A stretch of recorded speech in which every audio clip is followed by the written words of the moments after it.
Atlanta Falcons. Now, the Atlanta Falcons gave Kirk Cousins a massive contract last season and then turned around and drafted Michael Penix Jr. in the first round.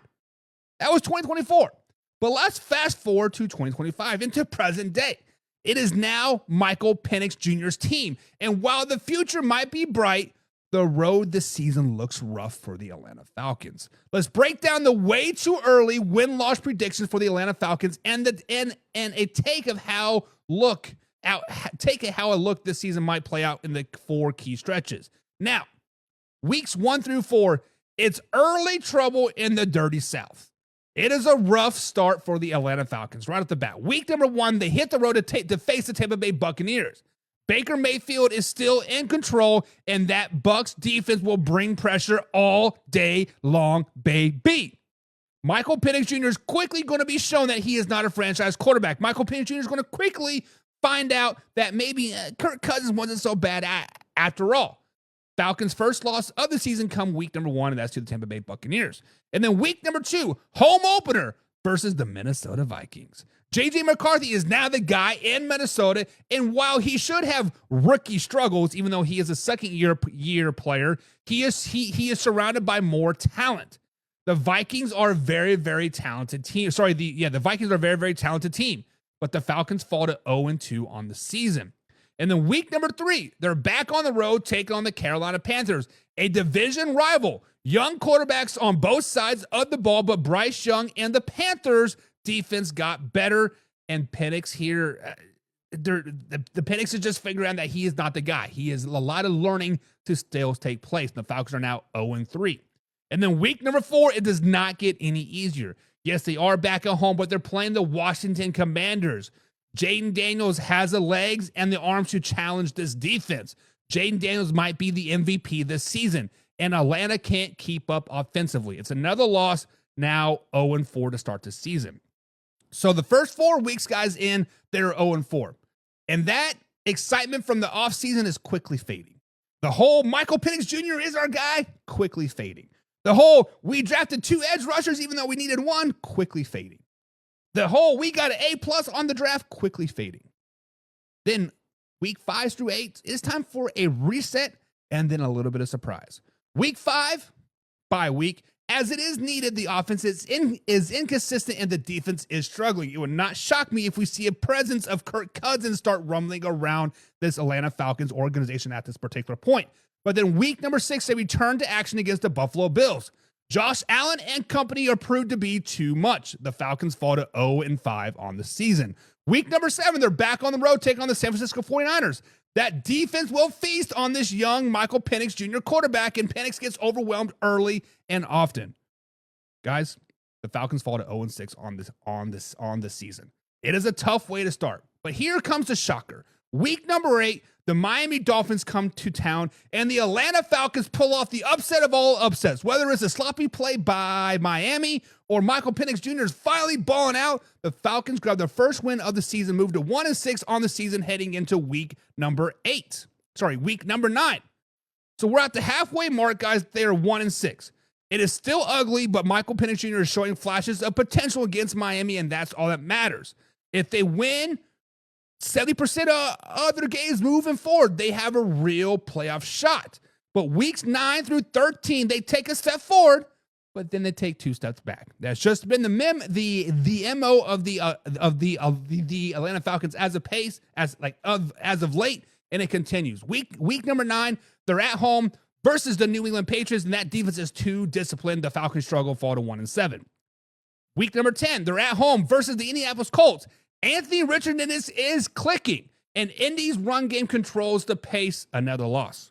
1-8 on the season. Now on to week 11. On the road versus the Carolina Panthers. It's time. Penix shows more command, and the Atlanta Falcons even the series with the win, moving the Falcons to 2-8 on the season. And then week 13, the Falcons head north to take on the mighty New York Football Jets. The Jets defense is nasty, and Penix just can't get comfortable. The story of the season. Falcons dropped to 2-10 on the season. Now, after week 13, they're 2-10. Still rough, but the Panthers and the Dolphins wins offer a glimpse into what it could be. Now, week 14 through 18, they are playing, spoiler, ending with a little bit of grit, right? Week 14, the Falcons host the Seattle Seahawks. Sam Darnold is now the quarterback for the Seahawks, and while he's serviceable, this one Atlanta takes. Win number 3 for the Atlanta Falcons are now 3-10 on the season. Week 15, back in Tampa to face the Bucs. It's a sweep for the Bucs. The Falcons lose. They're now 3-11. Week 16, the Falcons head into Arizona. Kyler Murray picks apart their defense. The Falcons fall to 3-12 on the season. Then week number 17, they're on the road versus the LA Rams. Stafford, Devontae Adams, and the rest of the crew, they just shut things down. Falcons dropped to 3-13 on the season.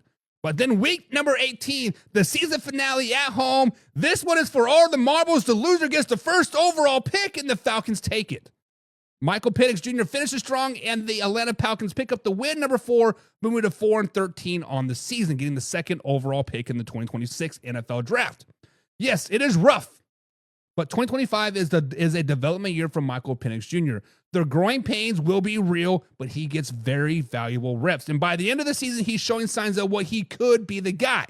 Will he be the guy? That's a different question.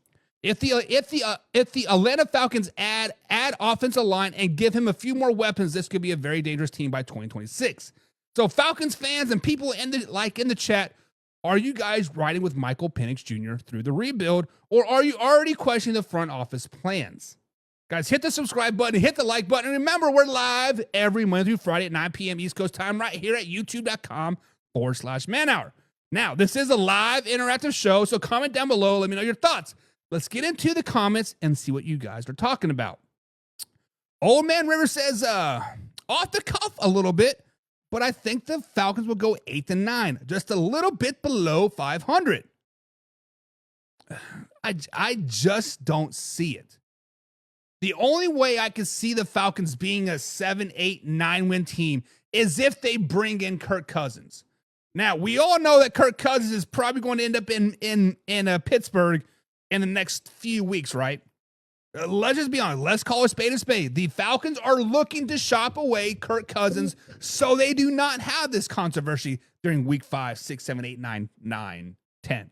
They want Michael Penix Jr. to be the guy moving forward. They don't want any Kirk Cousins anywhere near them. Hearing the play Kirk Cousins, you're paying him $100 million to sit the bench, play Kirk Cousins. Like, no, we don't want to hear that. David says, well, maybe we do agree on a few things. Listen, my man, I'm the people, for the people, by the people. No, I'm kidding. Like I feel that if you guys are projecting the Falcons to be winning the division, to be an 11-win team, to be a 12-win team, you are an Atlanta Falcons fan. If you are an outsider, if you are a neutral party, I think we're seeing the writing on the wall. We're seeing anywhere from 4 to 6 wins tops for the Atlanta Falcons. I just don't see it. And Old Man River says, short out the BS. Just sort out the BS. So Old Man River is saying, get Kyle Pitts out of there.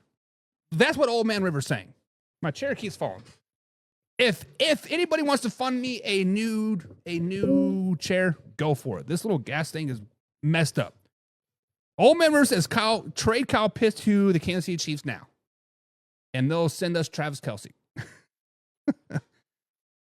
They did it before. Why not do it again? And Old Man River says, brings the fruits. He says, Kirk Cousins will finish the second half of the season. Listen, if the season starts the way I think it will, 0-4, actually what I have him like 0-7. Sorry, I had him starting 0-6.